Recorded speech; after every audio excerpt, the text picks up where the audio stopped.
Znajdujemy się dzisiaj w pięknym wnętrzu Katolickiego Uniwersytetu Lubelskiego imienia Jana Pawła II. W tym wnętrzu będziemy mówić o specjalistycznej edukacji osób niesłyszących i słabosłyszących, ale edukacji języków obcych.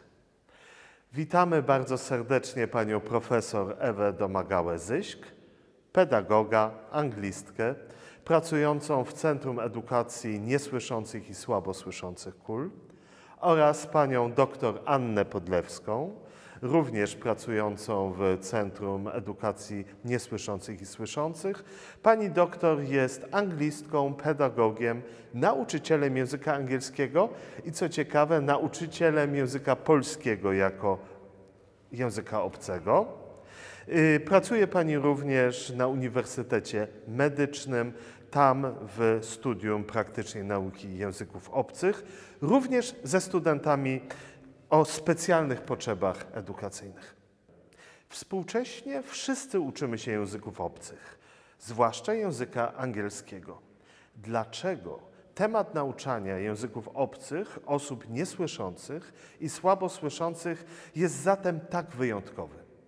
Tak, myślę, że dzisiaj jest już nie aż tak nowy, jak był wtedy, kiedy zaczynałyśmy pracę, ale ciągle jeszcze jest bardzo wiele nieporozumień i takiego niezrozumienia. Myślę, że powody są przede wszystkim dwa. Pierwszy z nich to taki, że nawet dzisiaj bardzo niewiele w sumie wiemy o osobach niesłyszących i słabosłyszących. Kim one są? Jakiego rodzaju mają trudności? Bo wszyscy jesteśmy w stanie sobie wyobrazić, że w związku z uszkodzeniem słuchu pojawiają się określone trudności w słuchaniu, mówieniu, porozumiewaniu się, komunikowaniu, ale też jaki mają potencjał te osoby, bo często patrzymy tylko przez pryzmat trudności i problemów, nie dostrzegając tego, że w każdej osobie jest ogromny potencjał uczenia się, poznawania czegoś nowego, doświadczenia czegoś nowego, oczywiście także w osobach niesłyszących i słabosłyszących. Czyli pierwsza kwestia to jest to, że bardzo mało znamy te osoby i na przykład nie wiemy tego, że osoby niesłyszące i słabosłyszące nie tylko porozumiewają się językiem migowym, ale porozumiewają się językiem narodowym i chcą, a często też porozumiewają się językami obcymi. Kiedy ja komuś mówię o tym, że pracuję ze studentami niesłyszącymi, słabosłyszącymi, to pierwsze pytanie zazwyczaj jest takie, czyli porozumiewacie się w języku migowym? Mówię, no niekoniecznie, bo ja uczę angielskiego, czyli angielskiego języka migowego. No niekoniecznie, angielskiego, prawda? Czyli to nie chodzi o jakiś taki specjalny język angielski, który byłby tylko i wyłącznie dostępny osobom niesłyszącym i słabosłyszącym, ale ten język angielski, którego no być może nie używał Szekspir, bo on używał trochę innej wersji tego języka, ale jednak chodzi o język angielski. Także współcześnie osoby niesłyszące i słabosłyszące, te, które znamy, te, z którymi pracujemy, to są osoby bardzo chętne do tego, żeby tak jak i wszystkie inne osoby podróżować, studiować, czytać w języku angielskim, żeby korzystać z internetu, z tych stron, które są w języku angielskim i stąd jakby ta potrzeba dostarczenia im takiej samej edukacji, takich samych doświadczeń jak każdemu innemu. Czyli zrozumienie tych potrzeb i potem adekwatna odpowiedź na te potrzeby. A druga rzecz, która wydaje mi się bardzo istotna, dlaczego jest to temat ważny, ważki, dlaczego chcemy o nim też dzisiaj chwilę porozmawiać, to wracając do myśli profesora Corneta, twórcy Cute Speech, o której dzisiaj jeszcze będziemy mówić. Cornet powiedział kiedyś, że to nie głos, ale słowo jest problemem osoby niesłyszącej czy słabosłyszącej. Czyli problemem nie jest to, że ja Cię nie słyszę, czy że Cię słyszę trochę ciszej, ale problemem jest słowo, czyli to, co jest w Twoim umyśle, prawda? Czyli ten zakres pojęć, zakres języka, zakres pewnych doświadczeń językowych, które ma albo których nie ma dana osoba. I stąd, kiedy uczymy języka obcego, takie jest nasze wspólne doświadczenie, myślę, dotykamy jakby samego sedna tego, czym jest w ogóle uczenie się. Ponieważ nie da się uczyć języka jako języka, język jest zawsze o czymś. Język jest zawsze o jakimś doświadczeniu, o czymś, co przeżyliśmy, o czymś, co zobaczyliśmy, z kim się spotkaliśmy.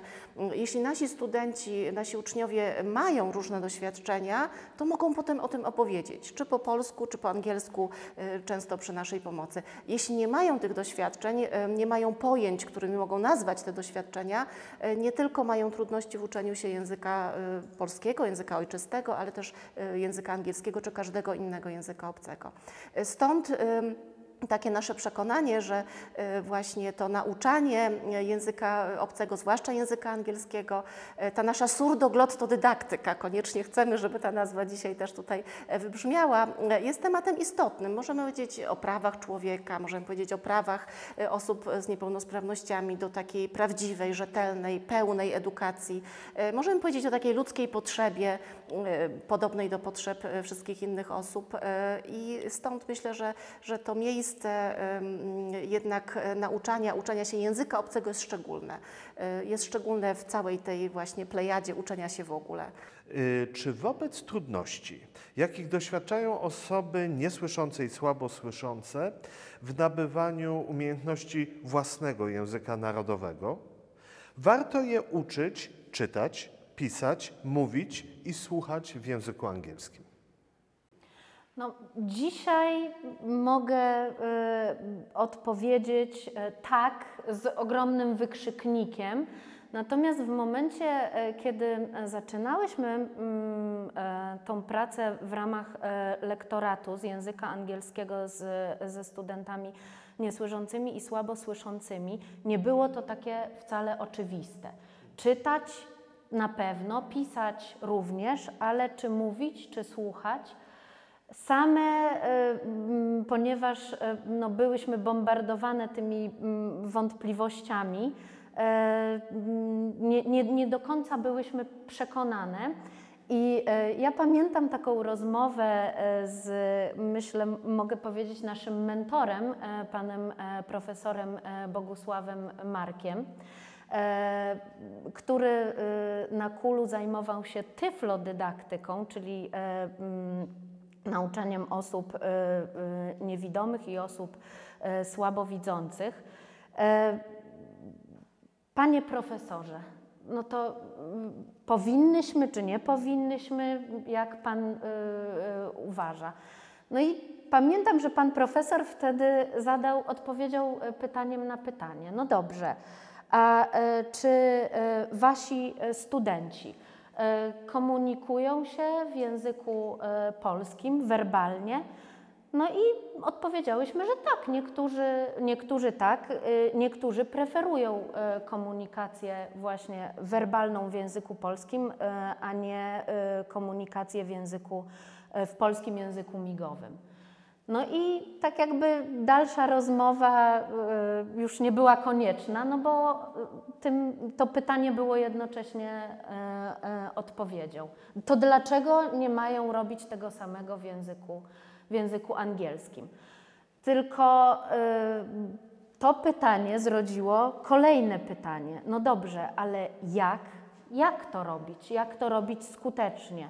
Jak to robić w taki sposób, żeby studenci nie byli sfrustrowani, że nie mają rezultatów, prawda, takich, jakie byłyby dla nich zadowalające. No i zaczęły się nasze poszukiwania właśnie w tym kierunku. Od tamtej właśnie rozmowy z panem profesorem. We wcześniejszej wypowiedzi padł tutaj już bardzo trudny termin surdoglotto-dydaktyka. W takim razie zadaję pytanie, jakie są zatem podstawowe zasady surdoglotto-dydaktyki? Pani profesor. Dokładnie tak. To nasze działanie, o którym Ania powiedziała, tak nazywamy i nie tylko nazywamy w Polsce, ale nazywamy tak też szerzej, bo współpracujemy też z różnymi osobami z innych krajów. Napisałyśmy o tym wiele tekstów, dlatego wszystkich, którzy nas dzisiaj oglądają, zapraszamy do czytania. Nie da się krótko opowiedzieć o wszystkim. Natomiast myślę, że takie główne zasady, które przyjmujemy, to byłyby takie. Pierwszą z nich jest taka bardzo wysoko postawiona personalizacja. Jesteśmy na KUL-u, jesteśmy na uczelni, gdzie bardzo dużą uwagę przykładamy do szacunku dla każdej osoby, która się uczy, również dla osoby, która trochę słabiej słyszy, a ta personalizacja w naszej metodyce oznacza bardzo dużą indywidualizację i taki program skrojony na miarę każdego studenta. Właściwie uczymy już kilkanaście lat i za każdym razem razem, kiedy przychodzi nowa osoba, zazwyczaj ten lektorat trwa 2 lata, ale czasem 3 albo 4 lata, to jest to program skrojony na miarę tej właśnie osoby, czyli poznajemy zarówno jej zainteresowania, jak i różne fakty z jej życia, które są dla nas potem istotne, żeby na tym budować dialogi, na tym budować rozmowę, do tego odnosić się w różnych zadaniach, ale też poznajemy właśnie na przykład rodzaj jej uszkodzenia słuchu i sposób, w jaki ona funkcjonuje. Czy ktoś ma uszkodzenie słuchu obustronne, czy jednostronne, czy jest to uszkodzenie słuchu prelingwalne, czy perlingwalne późniejsze. Jaki rodzaj terapii był do tej pory stosowany, jakie są efekty tej terapii, jakie urządzenia stosują nasi studenci, czasem przynoszą własne urządzenia na zajęcia wzmacniające głos, czy w jakiś sposób poprawiające jakość słyszenia. Ostatnio uczymy online, w związku z tym też szukamy różnych pomysłów na to, jak to robić i takim znakomitym wsparciem jest na przykład możliwość tworzenia napisów na żywo, czy też wzmacniania naszych wypowiedzi, używania różnych form takich bardziej wizualnych. Także szukamy takiego pomysłu, jak dotrzeć do każdej osoby bardzo indywidualnie, poznając ją zarówno jako człowieka, jako osobę z całym bagażem jej doświadczeń albo braku doświadczeń, różnego rodzaju zainteresowań albo braku tych zainteresowań, pomagamy je niejednokrotnie jakoś obudzić, ale też właśnie tego rodzaju uszkodzenia słuchu i sposobów, w jaki możemy, pracując z osobami z takim rodzajem uszkodzenia słuchu, działać. Przychodzą do nas osoby, które mówią bardzo dobrze w języku polskim i w związku z tym, tak jak pan profesor Bogusław Marek nam powiedział, dlaczego nie? Miałyby mówić pięknie w języku angielskim, prawda? I to się staramy robić, więc wtedy rzeczywiście duży nacisk kładziemy na mówienie.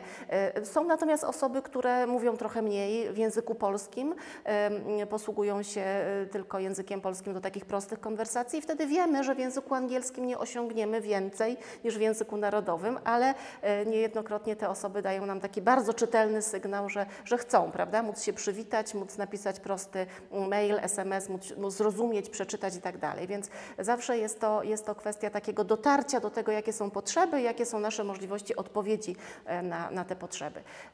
To byłaby taka pierwsza zasada, którą nazwałyśmy sobie personalizacja. Ona jest połączona z drugą, którą nazywamy emocjonalizacja, czyli takie uruchomienie emocji, prawda? Szukanie motywacji. W dydaktyce nauczania języków obcych motywacji poświęca się bardzo dużo miejsca, w takiej klasycznej dydaktyce i myślimy, że jest to też kluczowe, jeśli chodzi o pracę z naszymi studentami niesłyszącymi, słabosłyszącymi. Jeżeli obudzimy tę motywację, albo czasem oni przychodzą do nas z taką wysoką motywacją, chcą się uczyć języka obcego, to jest to znakomity klucz do tego, żeby móc pracować dalej, rozwijać te kompetencje, ale u każdego ta motywacja jest trochę inna, prawda? Inne czynniki motywują, inne sposoby trzeba zastosować, żeby ta motywacja była trochę większa. Ja zaczynałam swoją pracę w szkole terapeutycznej tutaj w Lublinie. To były jeszcze takie lata, kiedy uczniowie niesłyszący, słabosłyszący byli zwalniani z nauki języka obcego, czyli nie mieli lekcji języka obcego żadnego, nie zdawali matury z języka obcego w związku z tym, no bo przecież nie było do tego podstaw. Nie mogli też najczęściej studiować, bo jeśli nie mieli jakichś prywatnych lekcji, po prostu nie byli w stanie też zdać egzaminu maturalnego. I wtedy ci moi uczniowie, którzy nie przychodzili do mnie na lekcje języka angielskiego, bo nie musieli, ponieważ otrzymali tego rodzaju wsparcie, czyli zwolnienie z tych lekcji, przychodzili do mnie na kółko języka angielskiego, bo tam mogli przyjść i dawali taki bardzo czytelny sygnał: my chcemy się uczyć, chcemy rozumieć, co się dzieje wokół nas, gdzie wszędzie pełno jest jednak tych angielskich słów, wyrażeń i przeróżnych, chcemy móc działać, prawda? Czyli takie uruchomienie motywacji, uruchomienie emocji, uruchomienie tego, co jest takim właśnie napędem do działania, prawda? Także to jest dla nas ważne i znów ilu studentów, tyle historii. Także wiemy, kto ma dziewczynę, a kto już nie ma dziewczyny i w związku z tym albo używamy słowa kochać, albo nienawidzieć, w zależności od kontekstu i tak dalej. Także że są to różne takie doświadczenia. To są często takie spotkania indywidualne, lekcje indywidualne albo w małych grupach 2-3-osobowych, w związku z czym jest dużo okazji do tego, żeby się wzajemnie poznać i nie jest to tak jak w jakiejś dużej 30-osobowej grupie, gdzie lektor nie zna swoich uczniów. My dobrze znamy swoich uczniów i oczywiście z pełnym szacunkiem do ich też prywatności, ale staramy się wykorzystywać te elementy, które mogą nam posłużyć do tego, żeby te motywacje właśnie wzmocnić. Też tutaj myśląc o metodyce, bo Pana pytanie było, jak to robić, prawda? prawda? Kiedy zaczynałyśmy te prace, to ze strony władz uczelni, które bardzo sprzyjają tym działaniom i za to też jesteśmy ogromnie wdzięczne, było pytanie, no to co trzeba kupić, prawda? Jaki sprzęt? No bo wiadomo, że czasem trzeba windę zamontować, czasem trzeba kupić wózek, natomiast my tak popatrzyłyśmy na siebie i właściwie no, mamy podręczniki, mamy salę piękną, właściwie to, co nam trzeba, to trzeba nam ludzi, prawda? Czyli trzeba nam ludzi, którzy by poznali drugiego człowieka, mogli z nim pracować i stąd te godziny pracy indywidualnej albo w małych grupach. To jest to, czego potrzebują nasi studenci, czas i godziny pracy nie w dużej grupie, ale właśnie w małych grupach, gdzie możemy w ten sposób bardziej efektywnie pracować. No i kończąc, jakby oczywiście jak widzimy, mogłybyśmy mówić i mówić o tym, jak to robić, ale zachęcamy tutaj do zapoznania się z tym materiałem szerzej. Trzeba jeszcze wspomnieć o technologii, dlatego że widzimy, że coraz bardziej technologia nam pomaga i też patrząc na przekrój naszych studentów, ci, których uczyłyśmy powiedzmy 10 lat temu, to są inne osoby niż ci, których uczymy dzisiaj, też ze względu na technologię. Mamy coraz lepsze aparaty słuchowe, coraz lepsze implanty ślimakowe, ale też coraz lepsze środki dydaktyczne. Na przykład kiedyś trudno było nam wyszukać film z napisami.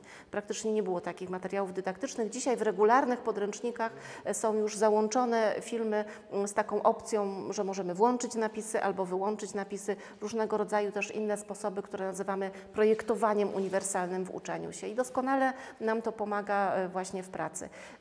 Kończąc, warto tutaj wspomnieć też o takim czynniku metodycznym, że my w zasadzie trochę się nawet cieszymy, kiedy mamy coraz mniej studentów na tym naszym lektoracie specjalistycznym, bo to znaczy, że oni coraz lepiej radzą sobie w takiej edukacji włączającej, inkluzyjnej.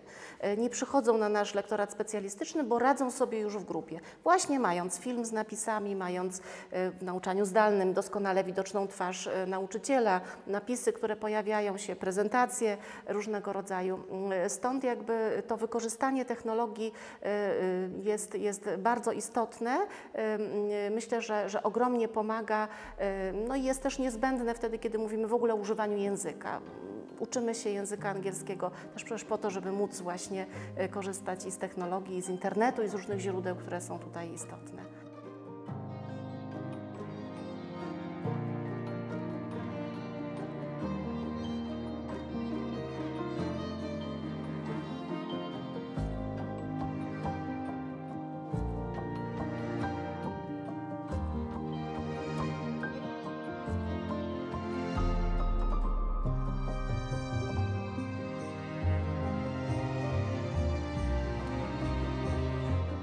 Panie znają bardzo dobrze swoich studentów, poznają ich podczas pracy i część z tych osób słabo słyszących i niesłyszących zna metodę fonogestów. Więc pada pytanie, czy Cute Speech może być pomocną metodą w nauce języka obcego? Na pewno tak, ale trzeba od razu zaznaczyć, że no nie jest to klucz, który otwiera wszystkie zamki i w ogóle jeśli mówimy o nauczaniu osób niesłyszących i słabo słyszących, to należy pamiętać o tym, że to jest szalenie zróżnicowana grupa studentów. I te metody, które są dobre dla jednej osoby, niekoniecznie będą działały w przypadku pracy z inną osobą, która ma inny rodzaj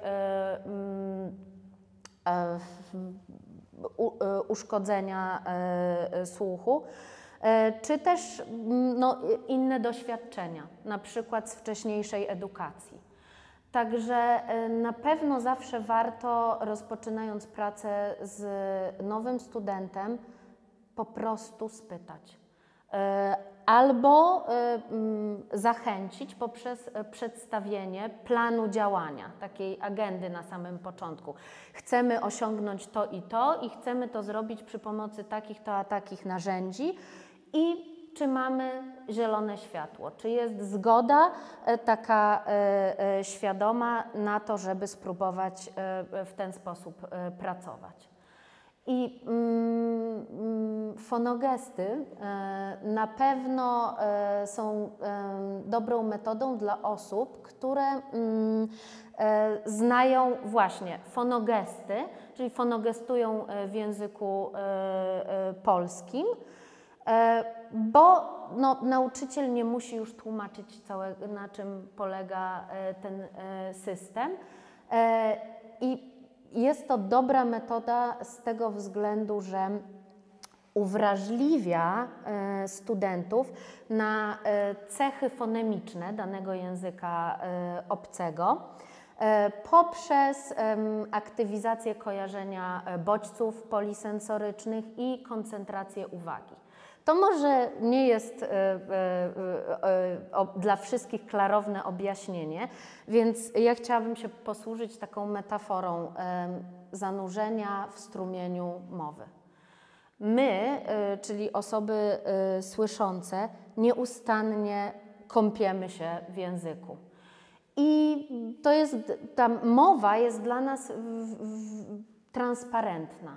My się nie zastanawiamy, co mówimy, to znaczy może zastanawiamy się, co mówimy, ale nie musimy non-stop właśnie myśleć, czy to, co ja powiedziałam, jest poprawne pod względem gramatycznym, czy ja zostanę zrozumiana, czy ja będę musiała kogoś poprosić 3 razy, żeby powtórzył, bo sama nie zrozumiałam. Natomiast studenci niesłyszący i słabosłyszący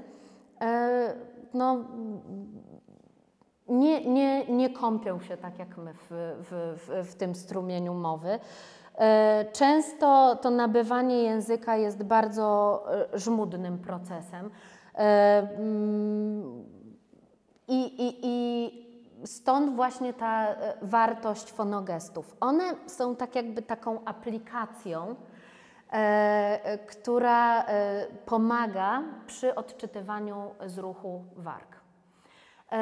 Ma tę zaletę, że można cały system opanować w stosunkowo niedługim czasie, kilkunastu lub kilkudziesięciu godzin. Oczywiście, jeżeli mówimy o płynności, to wymaga ćwiczeń, ćwiczeń i jeszcze raz ćwiczeń i nieustannego używania. Natomiast sam system jest prosty, nie jest to tak czasochłonny proces, jak proces uczenia się języka od podstaw, czyli na przykład uczenia się języka migowego czy języka francuskiego od podstaw. Składa się on z takich powiedzmy wskazówek ręcznych lub niektórzy mówią o kształtach dłoni oraz z lokacji dookoła ust. I takie podstawowe zasady, które rządzą metodą fonogestów, czy jeśli mówimy o angielskim cute speech, są te same, czyli to, co jest podobne na ustach, musi być inne na dłoni, natomiast to, co na ustach wygląda inaczej, może być takie samo na dłoni.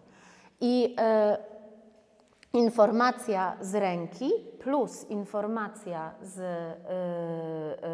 ust daje nam tylko jeden możliwy punkt przecięcia i osoba niesłysząca czy słabosłysząca, posługująca się tą metodą, wie dokładnie,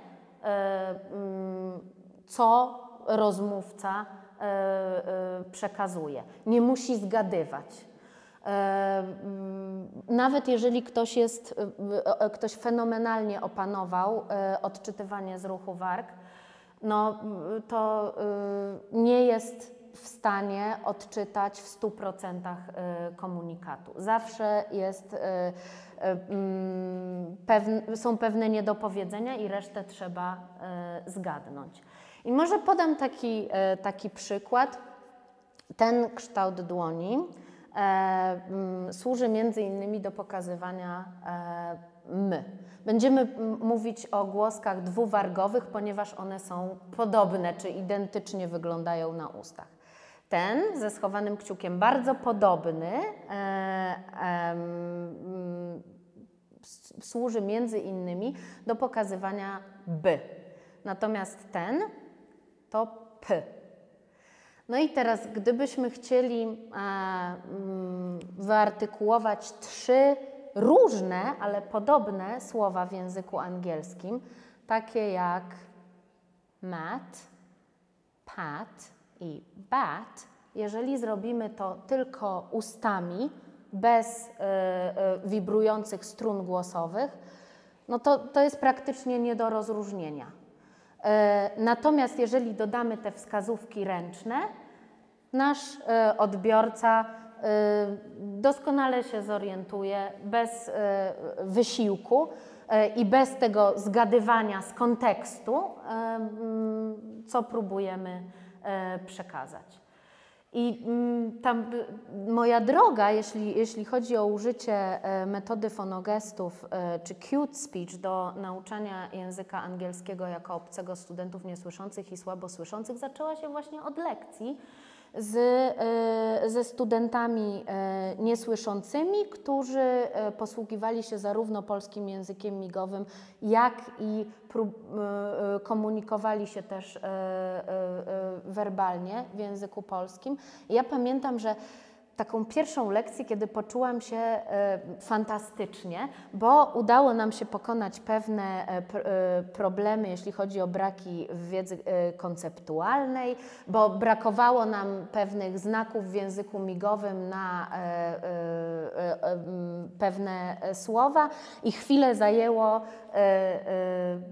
wytłumaczenie pewnych pojęć. Później pokonaliśmy problemy związane z jakimiś nieregularnościami, jeśli chodzi o gramatykę języka angielskiego.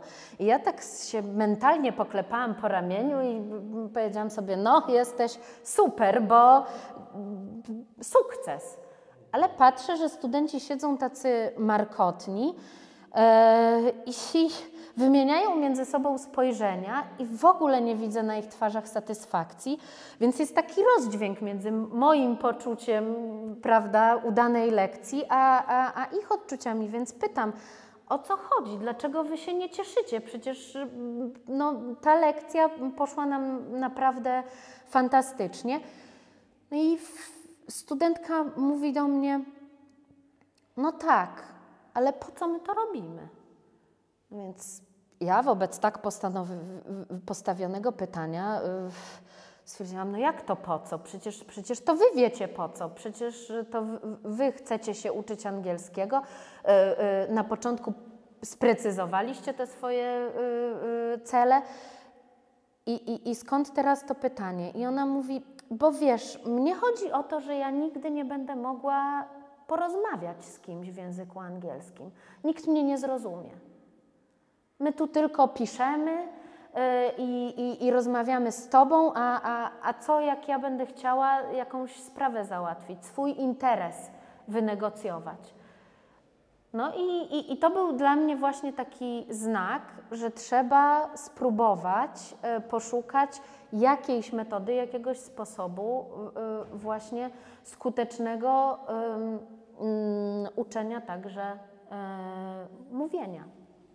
I najpierw myślałam, że będę mogła to robić przy pomocy polskich fonogestów, więc poszłam na kurs, próbowałam. Natomiast potem szybko się okazało w trakcie zajęć, że podsystem fonologiczny języka polskiego bardzo różni się od podsystemu fonologicznego języka angielskiego. I trudno było oddać, nie zmieniając polskich fonogestów, właśnie język angielski. No i wyjechałam zachęcona tutaj przez Ewę najpierw do Wielkiej Brytanii. Uczyłam się brytyjskiej wersji, a potem stwierdziłam, że dobrze by było jeszcze pojechać do źródła, czyli do kraju, w którym dr Orrin Cornet wymyślił i opracował tę metodę. I zapoznałam się także z wersją amerykańską. Musiałam zdecydować, która będzie odpowiedniejsza dla moich studentów. Wybrałam ostatecznie wersję brytyjską z tego względu, że większość podręczników do nauki języka angielskiego jeszcze na tamtym etapie bazowała na wersji brytyjskiej. Teraz to się już zmienia. Jest większa otwartość na różne akcenty. Podręczniki do angielskiego podają często też amerykańską wersję wymowy, natomiast w tamtym momencie bardziej zasadne było użycie brytyjskiej wersji Cute Speech. Czy podobne metody mają zastosowanie również w innych krajach? My bardzo cieszymy się teraz z udziału w tym projekcie Cute Speech Europa, ponieważ dzięki temu projektowi mamy możliwość takiego bezpośredniego dostępu do wersji francuskiej, do wersji włoskiej Cute Speech, w związku z czym nie tylko, jak rozumiem, będziemy dysponować kompetencjami Ani w porozumiewaniu się, posługiwaniu się brytyjskimi fonogestami i nasi studenci mogą z tego korzystać, ale liczymy też na to, że ci studenci, te osoby, ci uczniowie, bo nie zamykamy tego tylko w murach uczelni, które będą chciały uczyć się języka obcego, na przykład francuskiego czy włoskiego, będą mogły korzystać z tych materiałów, które zostaną wypracowane w projekcie. Dlatego, że też to nasze działanie w ramach surdoglotodydaktyki, użyjmy tego słowa jeszcze raz, nie jest tylko działaniem krajowym. Mamy już teraz w tym momencie bardzo szeroką współpracę międzynarodową z Węgrami, Czechami, Francją, Włochami, Norwegią, nie mówiąc o tym, że ciągle trafiają do nas pytania z tak odległych krajów jak Wenezuela, czy Urugwaj, czy Tajlandia.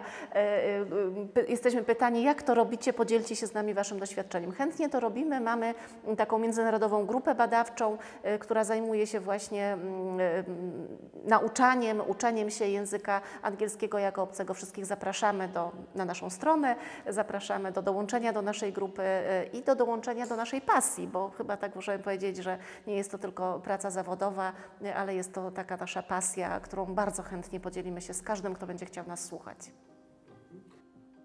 Po tych niezwykle interesujących i niezwykle wyczerpujących temat wypowiedziach na pewno zagadnienia nauczania języka obcego, języka angielskiego dla osób słabo słyszących i niesłyszących stają się dla nas dużo bardziej zrozumiałe. Chcę bardzo serdecznie podziękować naszym dzisiejszym rozmówczyniom, pani profesor oraz pani doktor, za przedstawienie tego zagadnienia.